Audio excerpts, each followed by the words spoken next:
We're going to touch on a really confusing topic today. Let's break down how a lender assesses your tax returns being self-employed. So most of my clients assume that it's the revenue that's the important factor when assessing your income. It's actually not.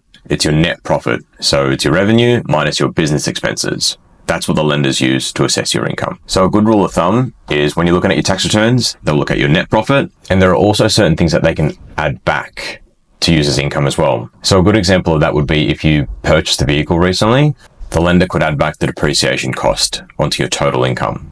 Another example is interest. So if there's any interest that's already expensed in the tax return, they can add that back towards your total income. And another common add back is one-off non-recurring expenses. So you may have expensed something like a fit out. That's something that's not going to recur again next year. They can add that back towards your total income. Then depending on the lender, they'll either look at your last two tax returns, average the two, or they'll just adopt 120% of your most recent return if it fluctuates a lot in comparison to last financial year. There are lenders that also have more simplified ways to assess your self-employed income, or some lenders will just adopt the most recent one, but this is the general traditional way.